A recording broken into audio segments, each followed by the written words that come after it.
We all know that open source intelligence isn't a modern technique since it has been around since the very beginning. In fact, according to the history during the Second World War, General Samuel, who headed the American Defense Intelligence Agency in the 70s, made an astounding claim that he received up to 91% of intelligence data through open sources, and that's why we need to talk about it today. But wait, what exactly is open source intelligence, and what does it mean in the modern age of technology? Before I answer the question, I want to first tell you that there's so much I can't share on YouTube, whether it's because of platform rules or because some skills need deeper hands-on explanations. Many of my videos got deleted, and that's why I created a Policy Point learning community for you, a place where I can share everything. When you join, you're not just getting another course, you're getting access to complete ethical hacking guides, the tools and techniques I wish someone had handed me when I was starting out. And here's the kicker. This is the stuff I don't teach on here. No watered-down content, no clickbait, just raw, actionable knowledge. On top of that, you'll join an exclusive community on Discord. I pinned the link in the comments section below, but it's not for everyone. The link is only available for those who are serious about the journey. Let me explain open source intelligence and what it means in the modern age of technology. In simple terms, open source intelligence, or OSINT, refers to the process of gathering publicly available information about a person,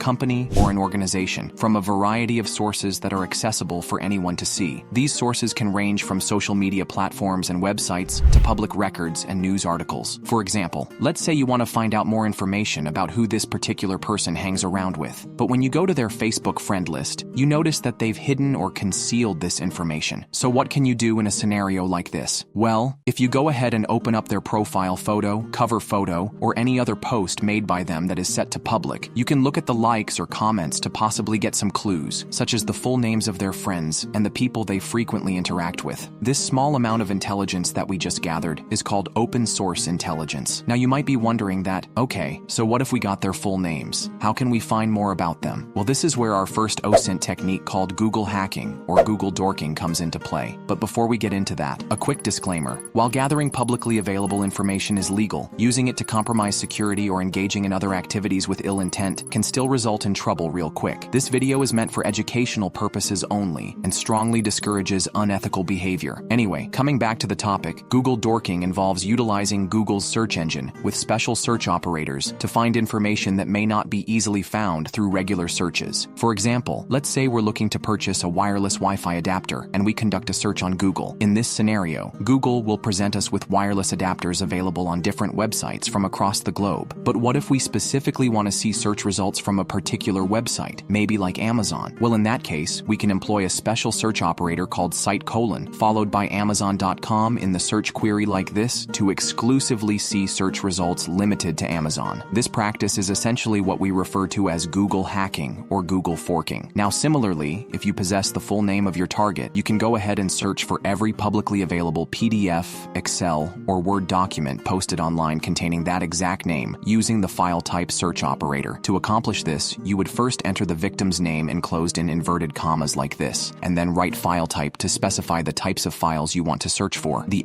AAR search operator used here tells the search engine to also include Excel and Word documents in the search results. After hitting enter, the search results will display all the documents that may be associated with the provided name. This can be very effective as the documents found might include court records, resumes, or other official documents that can give insight into a person's life. The beautiful aspect of Google dorking is that if you wish to refine these search results even further by targeting a particular website such as the victim's university or workplace, you can achieve it by incorporating the site : search operator we discussed earlier. Now, if you would like to experiment with different search operators on your own, I will provide a link to a cheat sheet in the description down below that includes various search operators specifically tailored for open source. Additionally, you can also visit a website called the Google Hacking Database, where several people have created and posted multiple search strings to find juicy information. Now, if your victim has a photo of themselves as their profile picture, you can conduct a search for them based on their facial features using a fascinating tool called Demise. This tool utilizes AI facial recognition to search for the same person across the internet and help us gather additional information about their online presence. And if the victim has uploaded a photograph of themselves standing outside next to a building or something,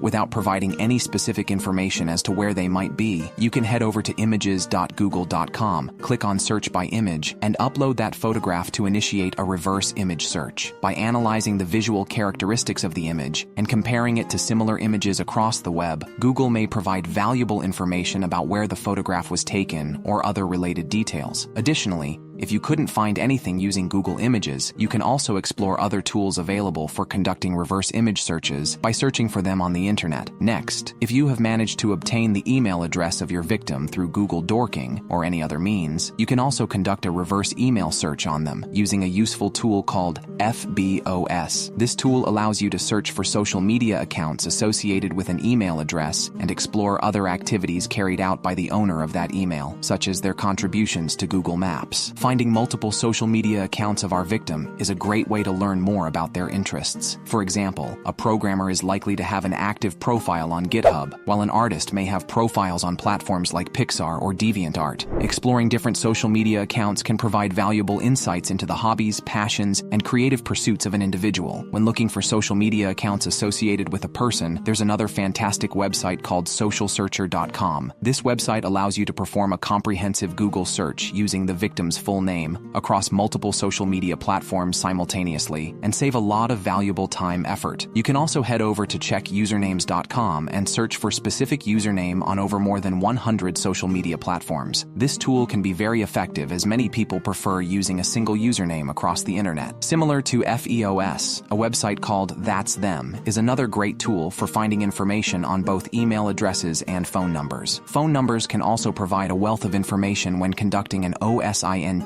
investigation. And if you're interested in learning more about phone OSINT techniques, you can check out my detailed video on the topic by clicking the I button above. Intel Techniques by Michael Basil is also a good resource which provides multiple tools to gather information about our targets from their social media accounts. This website gathers all the important links in one place, saving us time that we would otherwise spend manually going through our target profiles. Anyway, this is it for the video. Now I could go ahead and discuss several more tools and sources that can be utilized for finding information about someone, but I want to encourage you to visit the OSINT framework yourself and explore the multiple tools available there. If you have any questions regarding the video, make sure to ask them in the comment section below, and I will see you in the next one.